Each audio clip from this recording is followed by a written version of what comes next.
position of the de la Republic República of Haiti. d'Haïti. Je prie le protocole de bien vouloir accompagner son Excellence et je l'invite à s'adresser à l'Assemblée.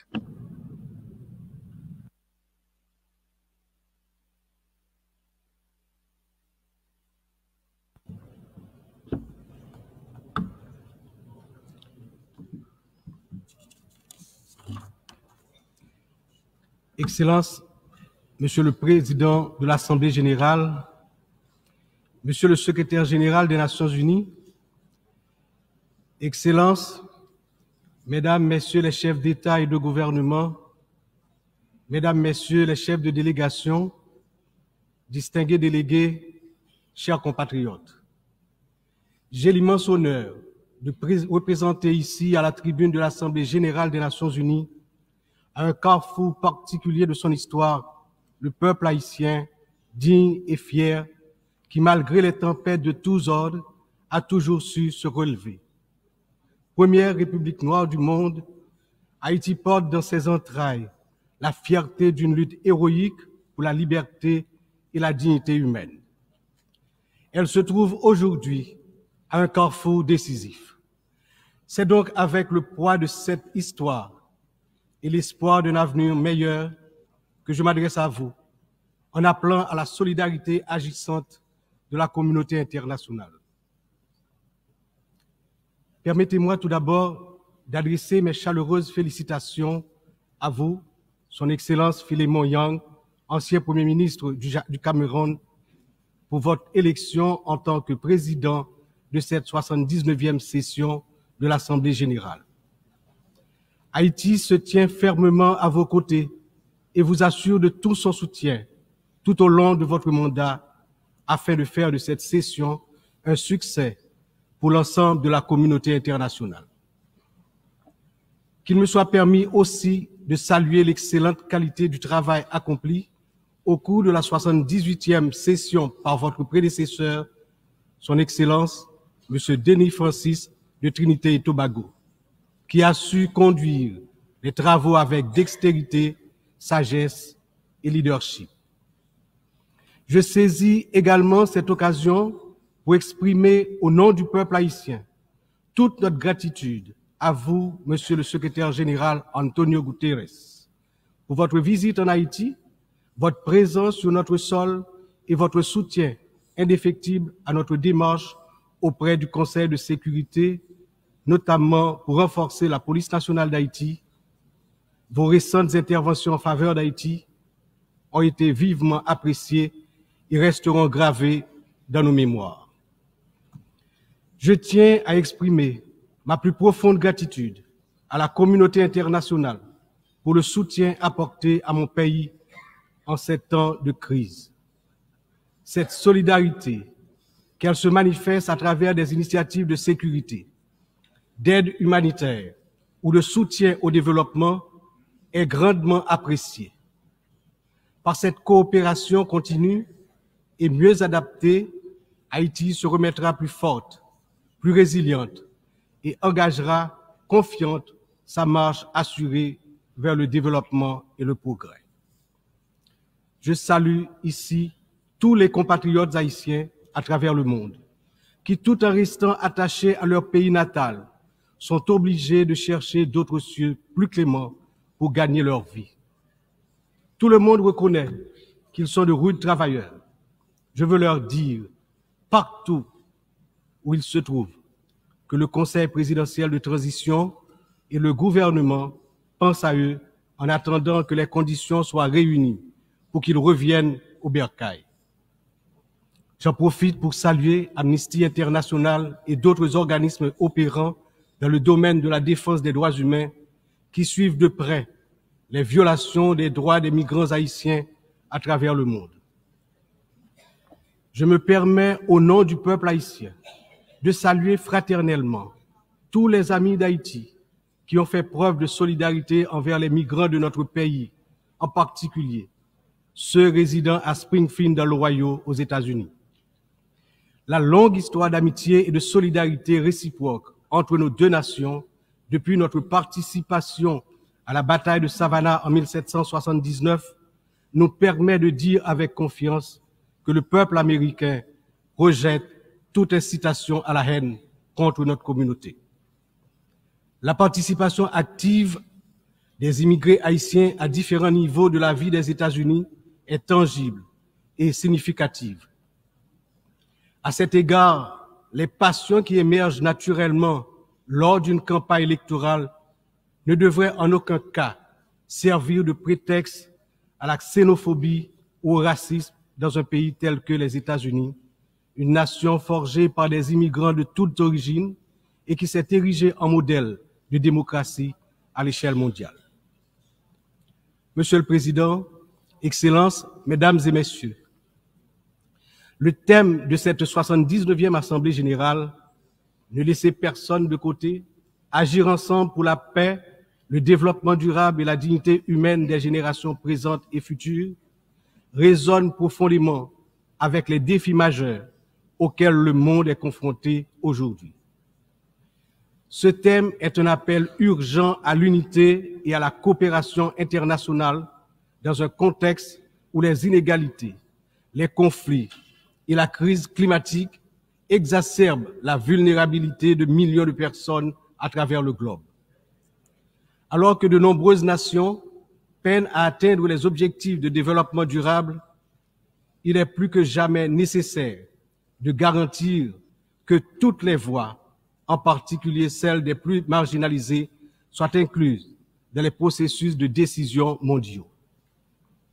Cette thématique revêt également une importance capitale dans le contexte de la crise actuelle en Haïti. Il incarne l'essence même de notre lutte pour restaurer la paix et la stabilité, tout en assurant que chaque citoyen haïtien, chaque citoyenne puisse jouir de ses droits fondamentaux. Agir ensemble, comme le souligne le thème, est essentiel pour Haïti, car notre redressement ne peut se faire pleinement sans cette solidarité internationale. Monsieur le Président, Excellences, Mesdames et Messieurs, aujourd'hui notre monde est confronté à des défis d'une ampleur sans précédent, des défis qui préoccupent profondément l'ensemble de la communauté internationale. Les Nations Unies, dans leur mission historique de promouvoir la paix, la sécurité et le développement durable, se retrouvent en première ligne face à des crises qui menacent non seulement des nations isolées, mais l'ensemble de l'humanité. Le changement climatique est sans doute l'un des plus grands périls de notre époque. D'après les données récentes du groupe d'experts intergouvernemental sur l'évolution du climat, la température mondiale a déjà augmenté d'environ 1,1 degré centigrade depuis l'ère pré-industrielle. Cette élévation a provoqué une intensification des phénomènes climatiques extrêmes tels que les ouragans, les sécheresses, les inondations, des catastrophes qui affectent particulièrement les nations les plus vulnérables comme Haïti.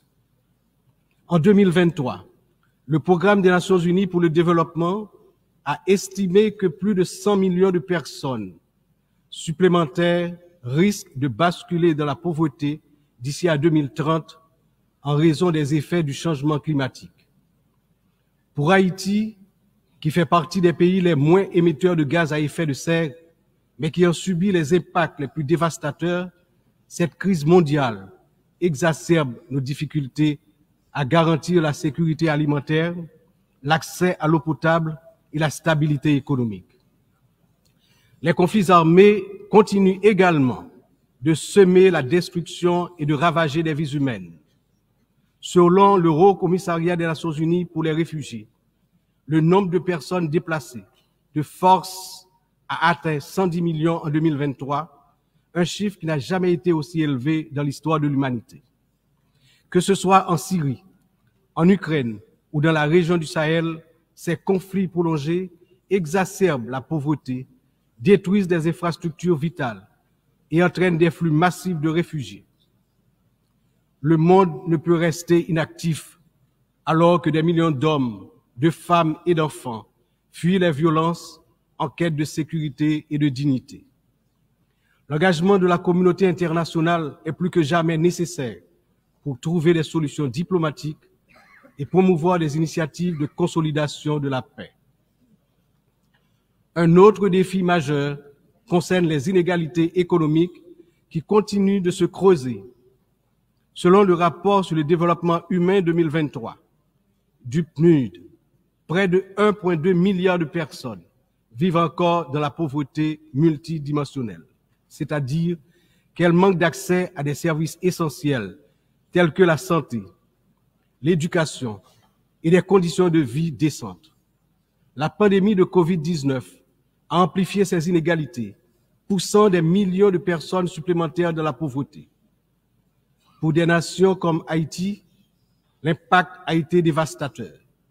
Avec un taux de pauvreté des plus élevés, le pays fait face à des défis structurels profonds. Mais ces inégalités ne sont pas seulement un problème haïtien, elles sont un problème mondial qui requiert des réformes économiques globales. En outre, les défis liés à l'insécurité alimentaire se sont intensifiés ces dernières années. Selon l'Organisation des Nations Unies pour l'alimentation et l'agriculture, plus de 735 millions de personnes dans le monde ont souffert de la faim en 2022, une augmentation alarmante qui reflète les perturbations causées par les conflits, les crises économiques et le changement climatique. Haïti, malheureusement, ne fait pas exception. Le Programme alimentaire mondial a récemment souligné que près de la moitié de la population haïtienne est en situation d'insécurité alimentaire aiguë. Cette situation n'est pas seulement une urgence humanitaire, mais une menace pour la stabilité de notre nation. Nous devons travailler ensemble pour renforcer les systèmes agricoles, garantir un accès équitable aux ressources alimentaires et lutter contre la faim de manière concertée et durable. Enfin, les progrès technologiques apportent de nouvelles opportunités, mais également de nouvelles menaces. L'accélération du développement de l'intelligence artificielle, la prolifération des cyberattaques, la désinformation mettent en danger la stabilité des démocraties à travers le monde. Le rapport de l'Union internationale des télécommunications montre que la fracture numérique reste un défi majeur avec près de 2,7 milliards de personnes n'ayant toujours pas accès à Internet en 2023. Haïti étant l'un des pays les moins connectés, doit impérativement bénéficier de soutien pour combler cette fracture numérique et participer pleinement à l'économie mondiale du XXIe siècle. Cette année, Haïti réaffirme son engagement en faveur de la préservation de notre patrimoine commun, les océans. C'est pourquoi j'annonce aujourd'hui avec fierté que Haïti signera l'accord sur la biodiversité marine au-delà des juridictions nationales, adopté le 19 juin 2023 et ouvert à la signature depuis le 20 septembre 2023. Cet accord est un outil crucial pour garantir la protection de la biodiversité marine, promouvoir une exploitation durable des ressources marines et renforcer la résilience des États insulaires comme le nôtre face aux défis du changement climatique. Haïti est déterminé à collaborer avec la communauté internationale pour s'assurer que cet accord profite à toute l'humanité, tout en contribuant à la protection des écosystèmes marins dont nous dépendons tous. Ces défis mondiaux ne peuvent être relevés que par un engagement renouvelé en faveur du multilatéralisme, de la solidarité et de l'action collective. Haïti, malgré ses difficultés, se tient prête à collaborer avec la communauté internationale pour surmonter ces crises et bâtir un avenir où la paix, la justice et la dignité humaine triomphent. Mais nous ne pouvons y arriver seuls. C'est ensemble que nous devons agir pour garantir que personne ne soit laissé de côté. Excellences, Mesdames, Messieurs, en proclamant l'indépendance d'Haïti le 1er janvier 1804, le général Jean-Jacques Dessalines, père fondateur de notre patrie, a donné aux droits de l'homme leur caractère universel. En d'autres termes, avec le triomphe de la révolution haïtienne de 1804, ayant lancé le processus de démantèlement de l'ordre colonial et esclavagiste, les droits de l'homme ont cessé d'être uniquement les droits de l'homme blanc pour devenir les droits de tous les hommes, de toutes les femmes. c'est-à-dire les droits de l'humanité tout entière. À ce titre, en tant que représentant de la République d'Haïti, porte-parole officiel du peuple haïtien, je me vois dans l'obligation d'attirer l'attention des dirigeants des grandes puissances sur le danger de guerre nucléaire menaçant l'existence des peuples sur tous les continents. Dans cette optique, au nom de la République d'Haïti, je lance un vibrant appel aux chefs d'État de tous les pays membres des Nations Unies pour leur demander d'éviter à l'humanité le péril de la fin de la civilisation sur Terre. Monsieur le Président, Excellences, Mesdames et Messieurs, je m'exprime aujourd'hui avec l'expérience de plusieurs années consacrées au service de mon pays. Mon parcours politique, profondément ancré dans l'histoire d'Haïti, m'a permis de traverser de nombreuses épreuves, toujours avec un même objectif: le progrès de mon pays, la fierté, la dignité restaurée et le bien-être du peuple haïtien meurtri. Ayant présidé le Sénat de la République de 1995 à 2000, puis ayant été témoin de moments critiques de notre histoire politique, j'ai vu de près les défis auxquels notre nation a été confrontée. Mon engagement politique remonte à une époque où les luttes pour la stabilité et la démocratie étaient omniprésentes. Aujourd'hui, en tant que président du Conseil présidentiel de transition, je me retrouve à nouveau à un moment charnière de l'histoire d'Haïti. Mon parcours m'a enseigné que la résilience et la volonté collective sont les seules voies pour garantir un avenir stable et prospère. C'est avec cette vision, ce dévouement et la force que confère cette riche expérience politique que je m'engage à conduire la transition, déterminée à mener Haïti vers la paix, la sécurité et la démocratie participative, par la tenue de la conférence nationale, le renouvellement du personnel politique à travers des élections libres, crédibles, transparentes. Le peuple haïtien, malgré ces épreuves auxquelles il est confronté, refuse de se laisser submerger par le désespoir. Des défis d'une ampleur sans précédent, une violence dévastatrice, une instabilité politique persistante, une précarité quasi générale et une pauvreté dégradante se posent à son intelligence et à ses capacités d'action. Au milieu de cette tempête, il a compris qu'il lui fallait prendre une décision courageuse, celle de se mettre ensemble, de s'unir malgré les différences profondes pour pouvoir se relever et se mettre en marche, en toute confiance, vers la sortie de la crise multidimensionnelle qui l'afflige depuis déjà trop longtemps. La création du Conseil présidentiel de transition est une matérialisation de cette décision, un exemple tangible de cette volonté de se réconcilier avec soi-même.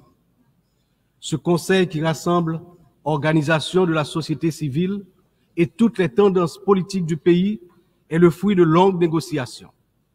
Il incarne la pluralité de la société haïtienne. Sa feuille de route est claire: restaurer la sécurité publique, organiser des élections libres, transparentes à la fin de l'année 2025, rétablir la confiance dans les institutions de l'État. Pour y parvenir, nous, responsables au plus haut niveau de l'État, savons que nous aurons besoin du soutien de la communauté internationale. Mais d'abord, nous devons compter sur nous-mêmes, sur notre résilience, notre capacité à surmonter les divergences, les divisions internes. Il est important de souligner que la résolution des problèmes d'Haïti repose avant tout sur les épaules du peuple haïtien. Il est de notre devoir, en tant que nation souveraine, de prendre en main notre destin, de surmonter les divisions et de construire ensemble un avenir de paix et de prospérité. Cependant, cette responsabilité n'incombe pas seulement à nous. La communauté internationale, les Nations Unies, les puissances étrangères qui ont souvent joué un rôle décisif dans l'histoire d'Haïti ont également une part essentielle dans ce processus de restauration de la paix, de redressement économique, de renouvellement institutionnel et d'établissement d'un État de droit. En ce sens, l'échec d'Haïti à se relever n'est pas seulement celui d'une nation. Il traduit un échec collectif, une incapacité mondiale à respecter pleinement les principes de solidarité, de justice et de coopération internationale. C'est ensemble, avec une responsabilité partagée et un engagement renouvelé, que nous pourrons transformer cette crise en opportunité et tracer une voie durable vers la paix. Aujourd'hui, Haïti fait face à une crise sécuritaire d'une gravité sans précédent.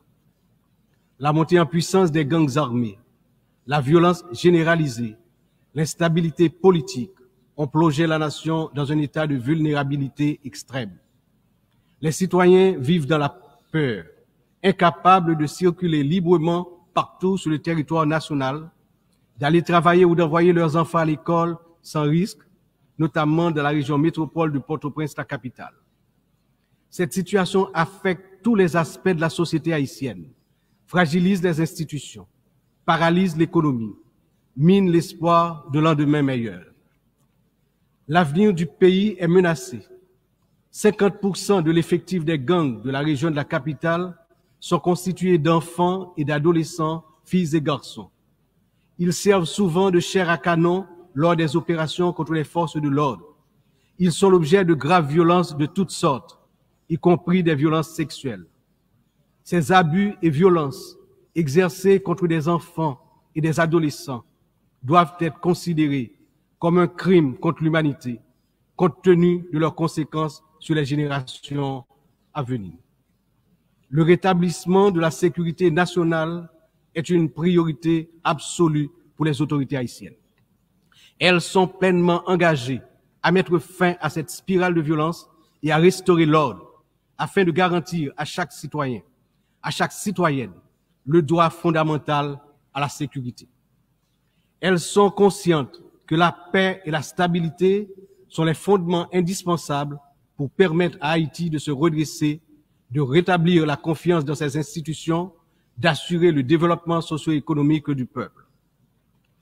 Dans cette optique, la décision du Conseil de sécurité d'autoriser le déploiement de la mission multinationale d'appui à la sécurité à travers la résolution 2699 a été une réponse directe aux appels du peuple haïtien. Cette mission, bien que n'étant pas une force onusienne classique, incarne l'engagement de la communauté internationale à soutenir Haïti dans sa lutte contre l'insécurité. J'exprime au nom du peuple haïtien ma profonde gratitude aux États contributeurs, notamment au Kenya, pour avoir accepté d'assumer le leadership de la mission, ainsi qu'à tous les pays qui ont apporté leur soutien. Les forces de sécurité nationale, avec l'appui de la mission, ont déjà montré des résultats tangibles sur le terrain, permettant à la population de retrouver progressivement une certaine normalité. Beaucoup, néanmoins, reste encore à faire.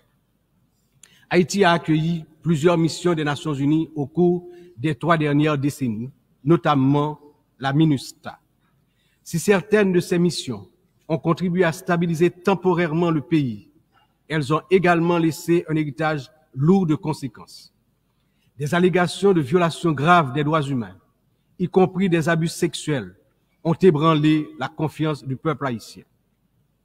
L'absence de poursuite et de réparation pour les victimes a renforcé un sentiment d'impunité, minant ainsi les efforts de reconstruction. Il n'est cependant jamais trop tard pour bien agir et pour tirer des leçons du passé. En repensant l'approche, nous avons l'opportunité de redorer le blason des missions internationales en Haïti et de construire un avenir meilleur pour le peuple haïtien. C'est dans cet esprit que nous souhaitons voir amorcer une réflexion sur la transformation de la mission de soutien à la sécurité en une mission d'opération de maintien de la paix sous mandat de l'Organisation des Nations Unies. Cette transformation permettrait non seulement de sécuriser un financement plus stable et d'élargir les capacités de la mission, mais également de renforcer l'engagement des États membres en faveur de la sécurité en Haïti. Je suis convaincu que ce changement de statut, tout en s'assurant que les erreurs du passé ne se répètent pas, garantira le plein succès de la mission en Haïti. Excellences, Mesdames et Messieurs, je me tiens aujourd'hui devant cette Assemblée en tant que voix de la République d'Haïti pays dont l'histoire est inextricablement liée aux idéaux de liberté et de justice que nous célébrons tous ici. Mais Haïti, la première nation noire indépendante du monde, est aussi la grande victime d'une injustice historique qui a non seulement retardé son développement, a aussi marqué son peuple d'un fardeau dont les répercussions se font encore sentir. En 1825, à peine 21 ans après avoir gagné sa liberté au prix d'une lutte héroïque, Haïti a été contrainte de payer une dette colossale à la France, pays colonisateur, en échange de la reconnaissance de son indépendance. Cette rançon imposée sous la menace a siphonné les ressources de la jeune nation, la plongeant dans un cycle infernal d'appauvrissement dont elle peine toujours à sortir. Cette dette a été une forme de punition pour sa hardiesse à se libérer des chaînes de l'esclavage et hisser l'être haïtien à la dignité de l'homme. Elle a été une pénalité injuste qui a asphyxié le potentiel économique et social du peuple noir d'Haïti pendant des générations. Dans le contexte d'aujourd'hui, ou plus que jamais, l'attention est portée sur les efforts pour restaurer sans délai la sécurité et répondre aux immenses besoins humanitaires en Haïti. Il me paraît important d'attirer l'attention de l'Assemblée sur les séquelles du passé colonial et des rançons payées à certaines puissances qui ont largement hypothéqué le développement d'Haïti. Il n'est pas sans intérêt de rappeler qu'Haïti a été le seul pays à avoir payé pour son indépendance, obtenue pourtant dans le feu et dans le sang. À la veille du bicentenaire de cet événement inédit dans l'histoire du monde, n'est-il pas venu le moment de la restitution des montants consentis? À cet égard, mon pays s'est félicité des propositions formulées par un certain nombre de gouvernements et également certaines agences des Nations Unies pour des actions concrètes en vue de la reconnaissance, la réparation et la restitution des torts du passé.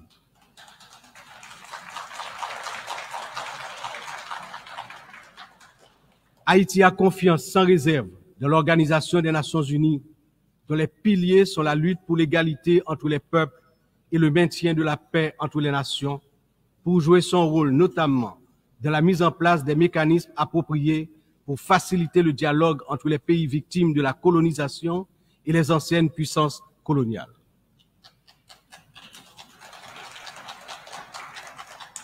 Ici, à cette 79e session de l'Assemblée générale, Haïti est par mon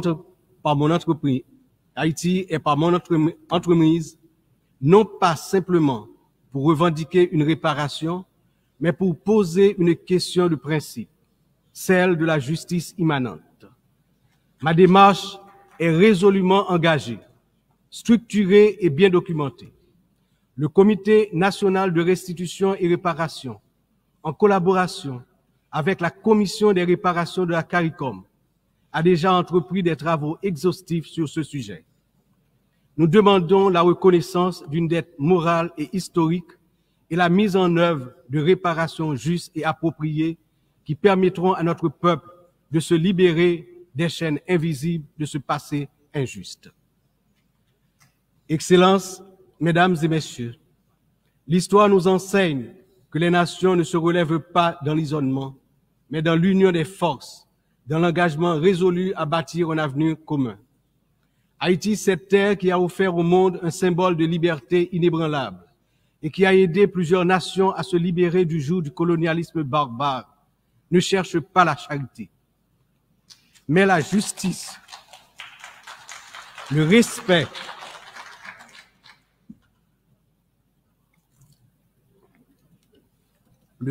de sa dignité et de son droit à une existence digne et prospère. Les défis auxquels nous sommes confrontés aujourd'hui sont certes immenses, mais ils ne sont pas insurmontables. Il exige de nous tous une vision partagée, un sens profond de notre humanité commune et la détermination à transformer les crises en occasion de renouveau. Chaque nation, grande ou petite, riche ou vulnérable, porte une part de l'avenir collectif entre ses mains. C'est dans cette indépendance interdépendance que réside la force véritable du multilatéralisme. Que ce débat général soit le moment où nous réaffirmons notre engagement indéfectible envers la paix, la dignité humaine et le développement durable, car ce que nous faisons aujourd'hui résonnera dans les siècles à venir. L'histoire jugera la manière dont nous aurons su répondre aux défis de notre temps. Ensemble, dans un esprit de solidarité et de coopération, nous pouvons et nous devons construire un avenir où aucun peuple, aucune nation ne sera laissé pour compte. Vive Haïti! Vive la coopération internationale! Demain, un autre pays, demain, un autre monde. Je vous remercie pour votre attention.